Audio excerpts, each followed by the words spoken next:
देवोत्थान अथवा देव प्रबोधिनी, देव उठनी एकादशी की अनेक कथाएं प्रचलित हैं, जिसमें से एक कथा बहुत प्रमुख रूप से सुनाई जाती है।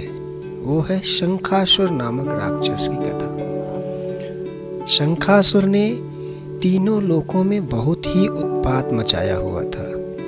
तब सभी देवताओं के आग्रह करने पर भगवान विष्णु ने उस राक्षस से युद्ध किया और यह युद्ध कई वर्षों तक चला। युद्ध में वह असुर मारा गया और इसके बाद भगवान विष्णु विश्राम करने चले गए। कार्तिक शुक्ल एकादशी के दिन भगवान विष्णु की निद्रा टूटी और सभी देवताओं ने भगवान विष्णु की पूजा की। शिव महापुराण के अनुसार पौराणिक समय में दैत्यों का राजा दंभ हुआ करता था। वह बहुत बड़ा विष्णु भक्त था। कई सालों तक उसके यहाँ संतान नहीं होने के कारण उसने शुक्राचार्य को अपना गुरु बनाकर उनसे श्री कृष्ण मंत्र प्राप्त किया। यह मंत्र प्राप्त करके उसने पुष्कर सरोवर में घोर तपस्या की। भगवान विष्णु उसकी तपस्या से प्रसन्न हुए और उसे संतान प्राप्ति का वरदान दे दिया। भगवान विष्णु के वरदान से राजा दंभ के यहाँ एक पुत्र ने जन्म लिया। इस पुत्र का नाम शंखचूड़ रखा गया। बड़ा होकर शंखचूड़ ने ब्रह्मा जी को प्रसन्न करने के लिए पुष्कर में घोर तपस्या की। उसकी तपस्या से प्रसन्न होकर ब्रह्मा जी ने उसे वरदान मांगने के लिए कहा। तब शंखचूड़ ने वरदान मांगा कि वह हमेशा अजर अमर रहे, कोई भी देवता उसे नहीं मार पाए। ब्रह्मा जी ने उसे यह वरदान दे दिया और कहा कि वह बदरी वन जाकर धर्मध्वज की पुत्री तुलसी जो तपस्या कर रही है उससे विवाह कर ले। शंखचूड़ ने वैसा ही किया और तुलसी के साथ विवाह कर लिया और विवाह के बाद शंखचूड़ और तुलसी दोनों ही सुखपूर्वक रहने लगे। उसने अपने बल से देवताओं, असुरों, दानवों, राक्षसों, गंधर्वों, नागों, किन्नरों, मनुष्यों तथा त्रिलोक के सभी प्राणियों पर विजय प्राप्त कर ली। वह भगवान श्री कृष्ण का परम भक्त था। शंखचूड़ के अत्याचारों से सभी देवता परेशान होकर ब्रह्मा जी के पास गए और ब्रह्मा जी ने उन्हें भगवान विष्णु के पास जाने की सलाह दी।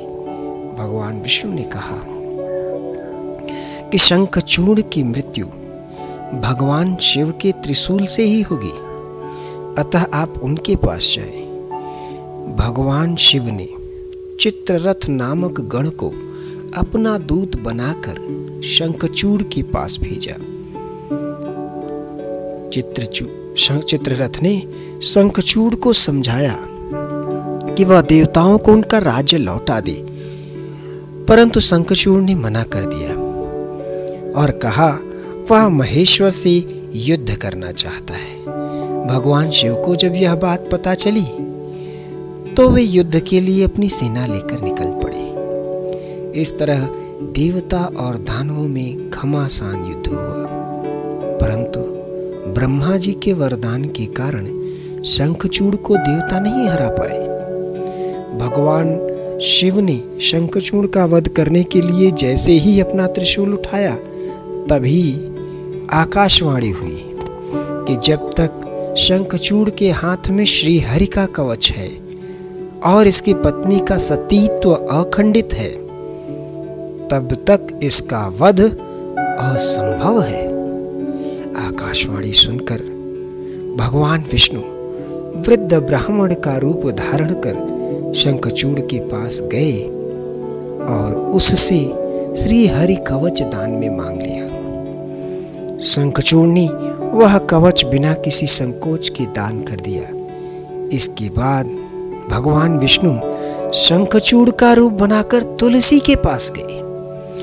शंखचूड़ रूपी भगवान विष्णु ने तुलसी के महल पर जाकर अपनी विजय होने की सूचना दी। यह सुनकर तुलसी बहुत प्रसन्न हुई और पति रूप में आए भगवान का पूजन किया व रमण किया।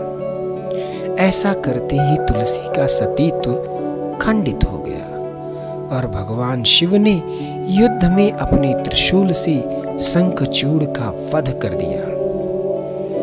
जब तुलसी को पता चला कि वे उनके पति नहीं हैं बल्कि वे तो भगवान विष्णु हैं, तो क्रोध में आकर तुलसी ने कहा कि आपने छल पूर्वक मेरा धर्म भ्रष्ट किया है, मेरे पति को मार डाला, अतः मैं आपको श्राप देती हूं कि आप पाषाण होकर धरती पर रहे।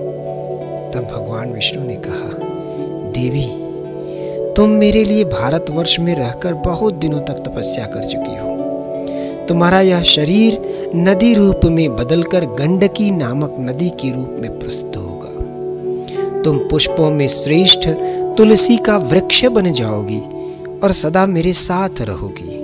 तुम्हारे श्राप को सत्य करने के लिए मैं पाषाण अर्थात शालिग्राम बनकर रहूंगा। गंडकी नदी के तट पर मेरा वास होगा। देव प्रबोधिनी एकादशी के दिन भगवान शालिग्राम व तुलसी का विवाह संपन्न कर मांगलिक कार्यों को प्रारंभ किया जाता है। हिंदू धर्म में मान्यता के अनुसार इस दिन तुलसी शालिग्राम का विवाह करने से अपार पुण्य प्राप्त होता है। इस प्रकार से देवोत्थान एकादशी की यह प्रमुख कथा यहीं समाप्त होती है। आपसे पुनः किसी दूसरे स्तोत्र मंत्र अथवा कथा को लेकर फिर मुलाकात होगी। जय श्री हरि विष्णु। ओम श्री परमात्मने नमः।